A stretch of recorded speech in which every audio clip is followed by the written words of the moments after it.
Hello good evening everyone, welcome back to my YouTube channel. आज matrices में हम लोग एक्सरसाइज 3.1 के क्वेश्चन सॉल्व करेंगे। तो लास्ट क्लास में हमने टाइप्स ऑफ मैट्रिक्स देखा था एंड इक्वलिटी ऑफ मैट्रिक्स देखा था। तो उन्हीं सब चीज़ों पर बेस्ड है ये एक्सरसाइज। तो पहला क्वेश्चन है इसमें। अच्छा, इसमें कुछ क्वेश्चन बहुत ही सिंपल है, तो सारे क्वेश्चन को मैंने पिक नहीं किया है, बस कुछ ही क्वेश्चन हम लोग करेंगे, बाकी आप खुद से ट्राई करेंगे। ठीक है, तो पहला क्वेश्चन हमने ये पिक किया है कि अगर किसी मैट्रिक्स में 18 एलिमेंट हैं तो उस मैट्रिक्स का पॉसिबल ऑर्डर क्या हो सकता है। अगर 18 एलिमेंट है तो 18 एलिमेंट को हम रेक्टेंगुलर वे में कितने तरीके से अरेंज कर सकते हैं, उसी पर ये हमारा ऑर्डर होगा। तो पहला तरीका तो ये है कि 18 के 18 एलिमेंट को हम ऐसे अरेंज कर दें एक ही रो में। तो इस तरह का जो मैट्रिक्स होगा वो रो मैट्रिक्स कहलाएगा। इसका ऑर्डर होगा 1 टाइम्स 18। फिर हो सकता है कि दो रो में हम अरेंज करें तो कितना हो जाएगा, ऊपर 9 हो जाएगा और नीचे भी 9। ठीक है, तो ये 2 × 9 का, तो जो नंबर ऑफ एलिमेंट है उसका हम फैक्टराइजेशन करते हैं और उसी को हम ऑर्डर के रूप में लिखते हैं। तो 1 टाइम्स 18 ये कर सकते हैं, फिर इसका रिवर्स कर दीजिए तो 18 टाइम्स 1 हो जाएगा। फिर 18 को हम लिख सकते हैं 2 टाइम्स 9। ठीक है, तो ऑर्डर देने का सही तरीका यही है कि जो नंबर ऑफ एलिमेंट है उसका फैक्टराइज कर दीजिए। वैसे भी नंबर ऑफ एलिमेंट क्या होता है, product of m into N. m और n के प्रोडक्ट के इक्वल होता है। तो 18 को हमको लिखना है m इंटू एन के फॉर्म पर। m इंटू एन के फॉर्म पर कितने तरीके से लिख सकते हैं, 1 टाइम्स 18 ऐसे लिख सकते हैं, 18 टाइम्स 1। जो भी फैक्टर होगा एक बार उसका रिवर्स कर देना है, ये हो सकता है। इसके बाद क्या होगा, 2 टाइम्स 9 और 9 टाइम्स 2, 3 टाइम्स 6, 6 टाइम्स 3। इसके अलावा क्या होगा, इतना ही होगा आई थिंक। इसके अलावा और पॉसिबिलिटी नहीं है। ठीक है, तो ये हो सकता है 1/18 का, हो सकता है 18/1 का, हो सकता है 2/9 का होगा, 9/2 का, 3/6 और 6/3। तो टोटल 6 ऐसे ऑर्डर पॉसिबल हैं। अब इसी क्वेश्चन में अगला पार्ट है, what if it has 5 elements. अगर नंबर ऑफ एलिमेंट्स 5 होंगे तब क्या होगा। आपको पता है कि 5 एक प्राइम नंबर है, इसका फैक्टराइजेशन किया नहीं जा सकता है 1 और 5 को छोड़ करके। एक तो खुद होता है, दूसरा 1 होता है। तो 1 और 5 बस यही फैक्टर होंगे। इसको अगर हमको मैट्रिक्स में अरेंज करना होगा 5 एलिमेंट को, तो कैसे करेंगे, 1 2 3 4 5 ऐसे करेंगे रो में, यानी कि 1/5 का होगा। दूसरा तरीका है कि 1 2 3 4 5 ऐसे करेंगे, ये हो जाएगा 5 टाइम्स 1। तो if number of element are 5 then possible order are 1/5 and 5/1। So ये क्वेश्चन कंप्लीट हो गया। क्वेश्चन नंबर 4 पे चलते हैं। बीच में कुछ इजी क्वेश्चन थे, 1 और 2 उसको हम छोड़ दिए हैं, वो आप खुद से करेंगे। क्वेश्चन नंबर 3 के बाद 4 में चलते हैं। तो इसमें हमको मैट्रिक्स कंस्ट्रक्ट करना है 2/2 का। कंस्ट्रक्ट 2/2 मैट्रिक्स है, जहाँ पर ए मैट्रिक्स हमको कंस्ट्रक्ट करना है, जिसका नोटेशन होता है स्मॉल ए आई जे। और ए आई जे जो एलिमेंट है हम उसको कैसे निकालेंगे वो फॉर्मूला आपको दिया गया है। तो इसमें क्वेश्चन के 3 पार्ट हैं, एक इससे निकालना है, दूसरा इससे निकालना है, तीसरा इससे निकालना है। बहुत ही इजी क्वेश्चन होता है ये, हम लोग पहले भी कर चुके हैं, लास्ट क्लास में आई थिंक हमने किया है। तो कोई एक हम लोग करते हैं या दो करते हैं हम लोग, ठीक है। एक ये करते हैं, एक ये, तीसरा वाला आप लोग खुद से कीजिएगा। तो इसका पहला पार्ट 2/2 मैट्रिक्स हमको बनाना है ना, तो 2/2 मैट्रिक्स कैसा होगा, A=A11 होगा, A12 होगा, A21 होगा एंड A22 होगा। तो यहाँ पर हमको ये सारे एलिमेंट निकालने हैं। A11 निकालेंगे कैसे, बाय यूजिंग दिस फॉर्मूला। यहाँ पर 1 है I का वैल्यू और फिर दूसरा 1 है J का वैल्यू, ठीक है, रो और कॉलम का पोजीशन के लिए। सो A11 इक्वल टू क्या हो जाएगा, 1 + 1 का स्क्वायर डिवाइडेड बाई 2। तो 2 का स्क्वायर 4 बाई 2 2 हो जाएगा। A12 क्या हो जाएगा, 1 + 2 का स्क्वायर डिवाइडेड बाई 2। तो 3 का स्क्वायर 9 डिवाइडेड बाई 2। इसके बाद A21, तो ये 2 + 1 का स्क्वायर हो जाएगा डिवाइडेड बाई 2, 9/2। देन A22, 2 + 2 का स्क्वायर डिवाइडेड बाई 2, 4 का स्क्वायर 16 डिवाइडेड बाई 2 8। तो मैट्रिक्स हमारा क्या आ जाएगा, A=2 9/2 9/2 देन 8। ये हमारा मैट्रिक्स होगा। इसका दूसरा पार्ट करते हैं। Aij=I/J, ठीक है। A11 क्या हो जाएगा, 1/1 = 1, A12 सो 1/2 होगा। A21 2/1 = 1 और A22 इसका मतलब 2/2 दैट इज 1। तो मैट्रिक्स क्या होगा हमारा, इन सारे एलिमेंट्स को उनकी पोजीशन पर हम लोग अरेंज करेंगे। A11 यहाँ पर होगा 1, ये हो जाएगा 1/2, ये 1 हो जाएगा और अच्छा ये 2 होगा, 2/1 2, ये 2 और ये 1। तो ये हमारा मैट्रिक्स निकल के आ गया। तीसरा क्वेश्चन ये आपके लिए छोड़ रहा हूँ मैं। हम लोग नेक्स्ट क्वेश्चन पे चलते हैं। Find the values of x, y and z from the following equation. तो यहाँ पर पांचवा क्वेश्चन भी मैंने छोड़ा है, वो भी इक्वेशन वाला ही है, सिंपल है क्वेश्चन, वो आपसे बन जाएगा। तो ये क्वेश्चन हम लोग लेते हैं। ये क्वेश्चन इसलिए लिए हैं क्योंकि इसमें 3 वेरिएबल हैं और 3 इक्वेशन हैं। तो ये दोनों मैट्रिक्स इक्वल हैं ऐसा लिखा गया है, दैट मीन्स इसके कॉरेस्पॉन्डिंग एलिमेंट इक्वल होने चाहिए। x + y + z = 9 होना चाहिए, x + z = होना चाहिए 5 एंड y + z = होना चाहिए 7। अब देखते हैं कि इन तीनों इक्वेशन की मदद से हम कैसे इन तीनों अननोन्स को निकाल सकते हैं। ये हमारा इक्वेशन 1, ये 2 और ये 3। हम इक्वेशन 1 और उसके बाद कोई दूसरा या तीसरा इक्वेशन ले लेंगे, उनकी मदद से करेंगे। तो इक्वेशन 1 लेते हैं, इक्वेशन 1 एंड 3। इक्वेशन 3 में y + z = 7 है। हम y + z = 7 को यहाँ पर पुट कर सकते हैं, या फिर इसको भी आप x + z की जगह पर 5 पुट कर सकते हैं। तो इक्वेशन 1 में हम रिप्लेस कर देंगे y + z का वैल्यू। x + 7 = 9, सो x = 9 - 7 = 2 हो जाएगा। x का वैल्यू 2 आ गया। देन अब इस x का वैल्यू को हम लोग इक्वेशन 2 में पुट करेंगे, देन यहाँ से हमको z मिल जाएगा। फ्रॉम इक्वेशन 2 2 + z = 5 है, सो z = 5 - 2 = 3 हो जाएगा। नाउ फ्रॉम इक्वेशन 3, इक्वेशन 3 में y का वैल्यू निकालेंगे हम लोग z का वैल्यू पुट करके। तो y + 3 = 7, दिस इम्प्लाइज y = 7 - 3 = 4। तो x y z तीनों का वैल्यू हमको मिल गया। क्या क्या आया, x = 2 आया, y = 4 आया, z = 3 आया।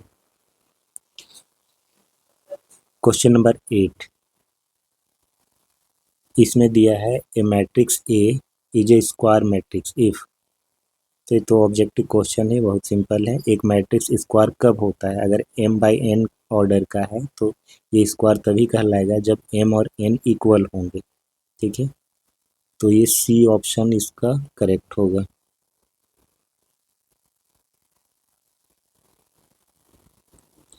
Question number 9, which of the given value of x and y make the following pair of matrices equal.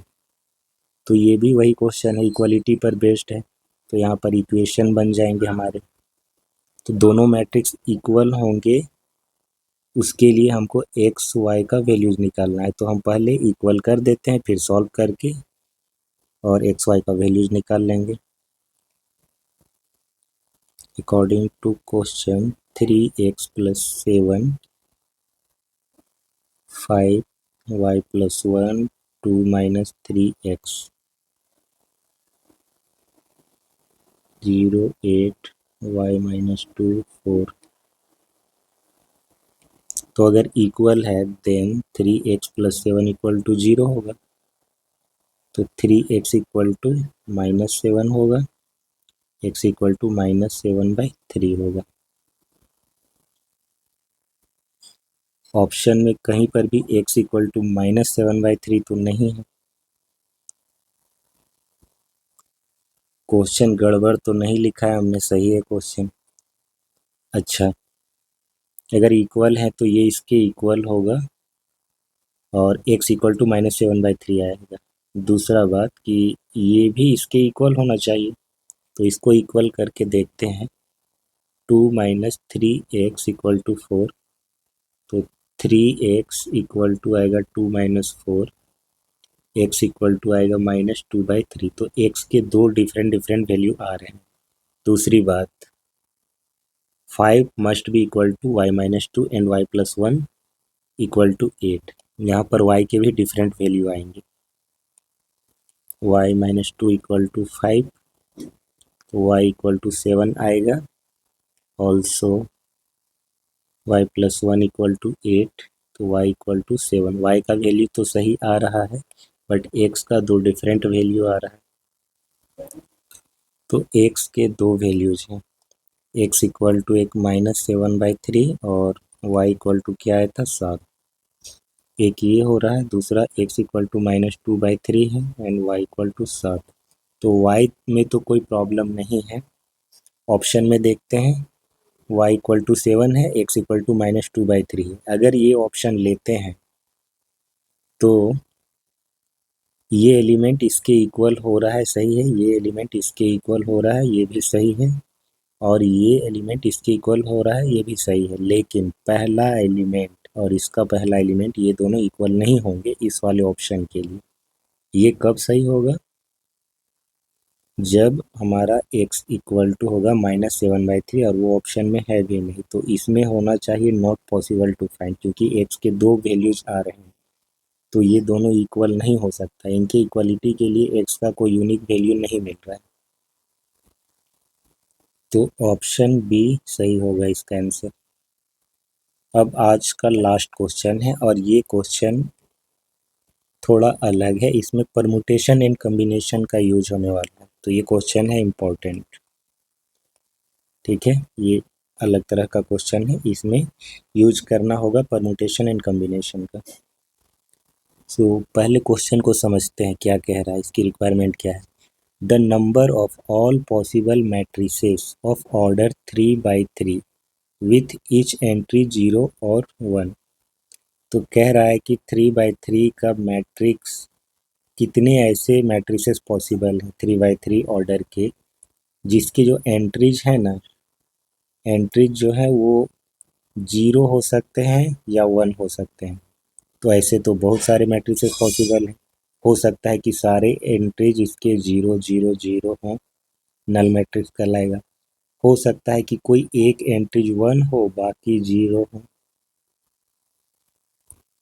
ठीक है, फिर ये 1 कहीं पर भी आ सकता है। हो सकता है कि पहला वाला 0 हो और यहाँ पर 1 आ जाए। हो सकता है कि ये दोनों 0 हो, यहाँ पर 1 आ जाए। कहने का मतलब अरेंजमेंट हो सकता है बहुत तरीके से। 1 अपना पोजीशन बदल सकता है, यहाँ पर आ सकता है, यहाँ पर, यहाँ पर, यहाँ पर।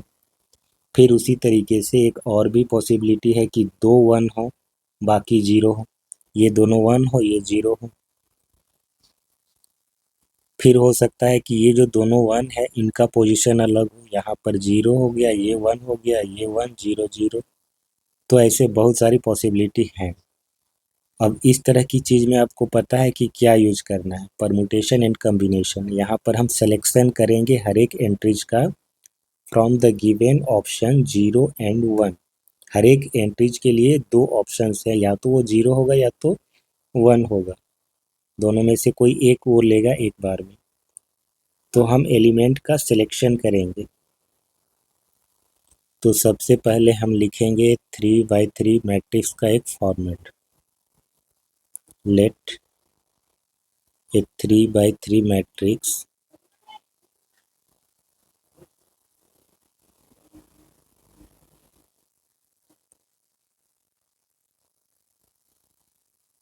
मैट्रिक्स।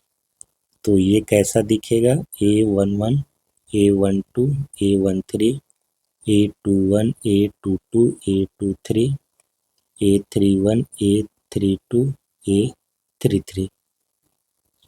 आपको पता है 3 by 3 मैट्रिक्स में टोटल 9 एंट्रीज होने चाहिए, और हमको ये भी पता है कि हर एक एलिमेंट जो है इसका Aij ये आना चाहिए हमारा 0 और 1 से। ठीक है, ये करली ब्रासेस में लिखने का मतलब है कि ये सेट बना दिया हमने, 0 और 1 एंट्रीज लेकर के एक सेट बना दिया, और जो Aij है वो इन्हीं में से बिलोंग करेगा।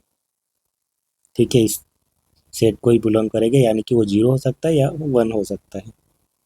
For all I J,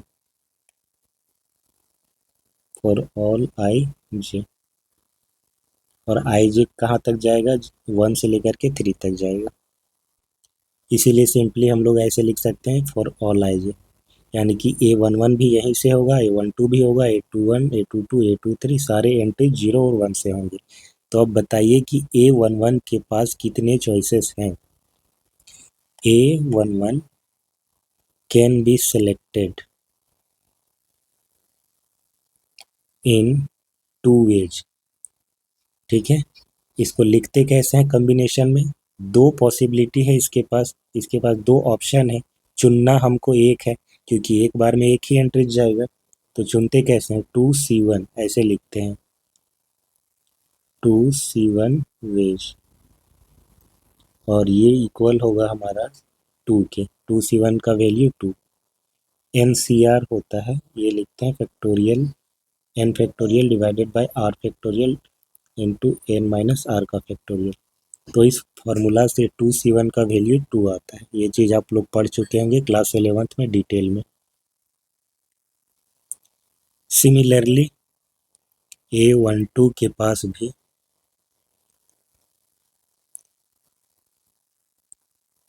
same number of choices हैं।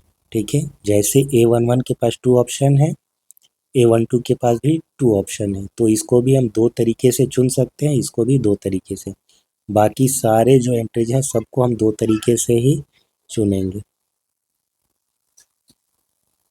2 वेज।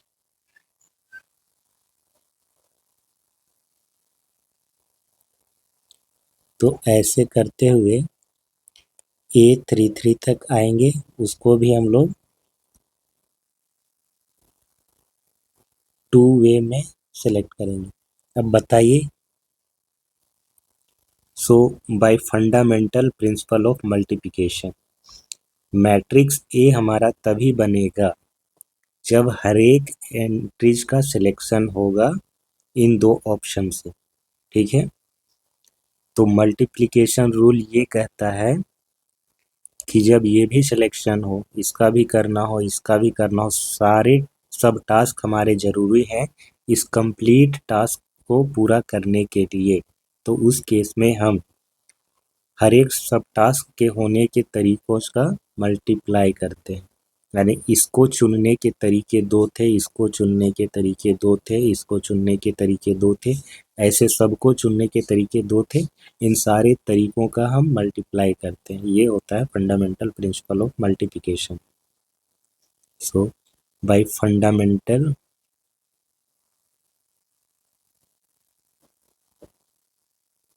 Principal of multiplication,